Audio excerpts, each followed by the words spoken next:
A 19-year-old female type 1 diabetic drove herself to the ED today, coming in from triage reporting nausea and vomiting since this morning. She has a full code and reports no known allergies. She is alert and oriented times 3, oriented to self, place, and situation, but sluggish. She is experiencing blurry vision, Kusma respirations, dry, flushed skin, poor skin turgor, weakness, and a fruity breath smell. Her vitals are BP 87/50, heart rate 118, respirations 28, O2 95% on room air, diffuse and non radiating abdominal pain at a level 5 out of 10 on a numeric scale is present. Labs have been drawn and our attending requested 1 liter of 0.9% normal saline bolus oxygen titration as needed to maintain her O2 greater than 95%. Blood glucose and urinalysis found the following: blood glucose 388 and urine positive for ketones and acetone. Her labs came back and read as follows: blood glucose 388, ABGs pH 0.25, bicarb 12, PaCO2 30, anion gap 20, and a PaO2 of 94%.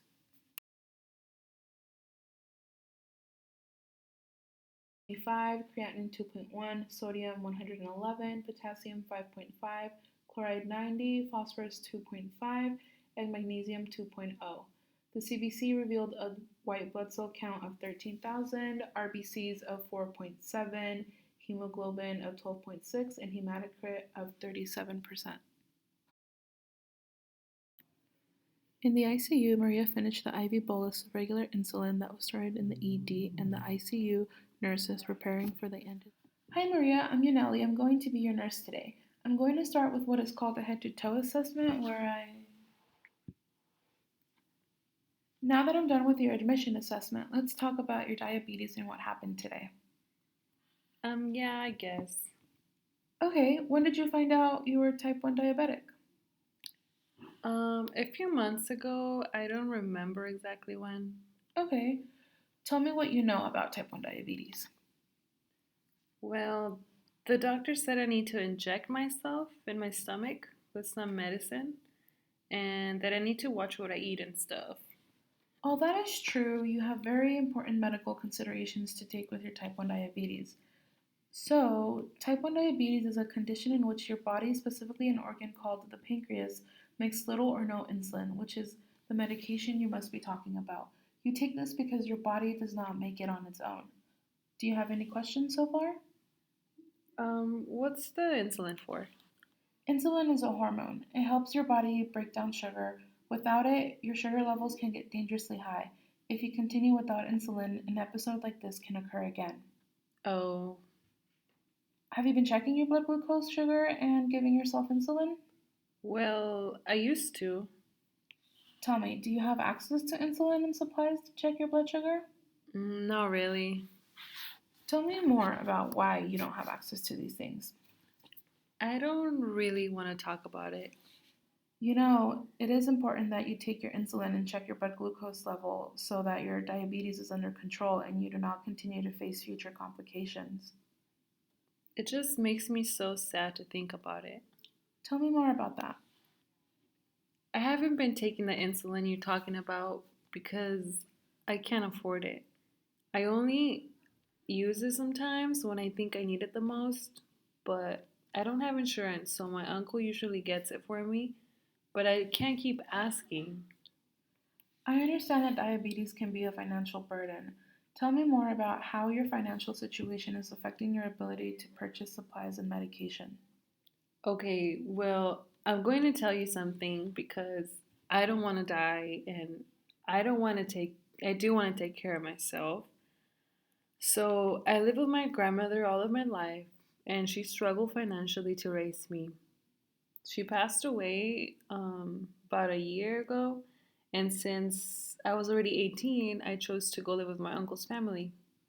But their family barely gets by as it is, and I just don't feel comfortable asking them to spend so much money on me. I work as a waitress, but that's not enough because I feel like I need to contribute to the household expenses. A vial of insulin takes all of my weekly paycheck. If finances and education on your plan of care are concerning you, We can help you with that. We are here to help in all aspects of your care during and after your hospital stay. How? Well, to start, we can help you get some insurance. Oh, I really appreciate your help. Going through this experience has been scary and it really opened up my eyes. I know I need to take care of myself. I understand that you're in a scary situation. I will reach out to someone who can assist us in managing this difficult situation. I'm going to consult a case manager. A case manager is someone who can help us explore resources you may benefit from and assist in developing a plan of care and recovery for you given the circumstances we have talked about today. In the meantime, I will go check up on the results from your most recent lab work to see if you are getting better. I will be nearby. Press the call light if you need any assistance. Thank you.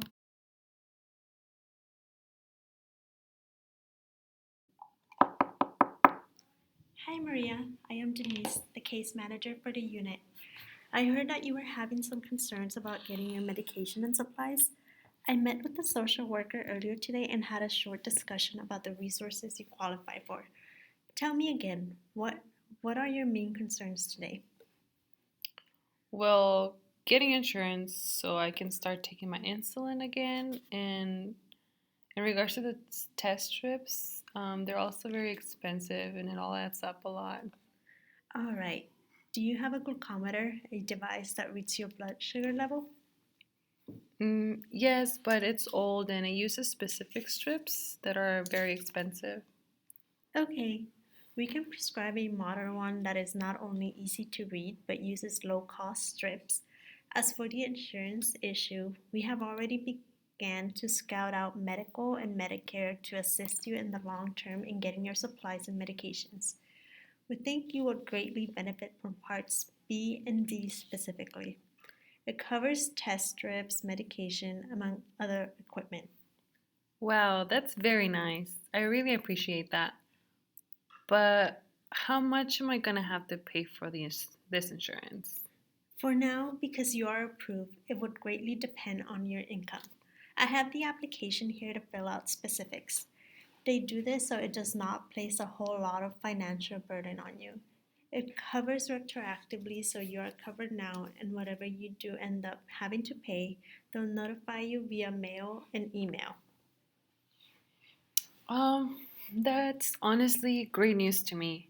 This way, I will be able to take care of myself and still be able to help my uncle's family financially. We look forward to seeing you at your follow up appointment at our clinic next week. There, we can discuss how the transition is going, any concerns you may have, and if you be a potential candidate for an insulin pump. Wow, thank you so much, Denise. You and Yaneli have been very helpful. I will see you soon. Maria was discharged after a 3-day hospital stay in the ICU. On the day of discharge, Maria's vital signs were stable and lab values were within normal limits and no longer indicative of any sort of complication. She was scheduled to return to the outpatient clinic the following week to continue care.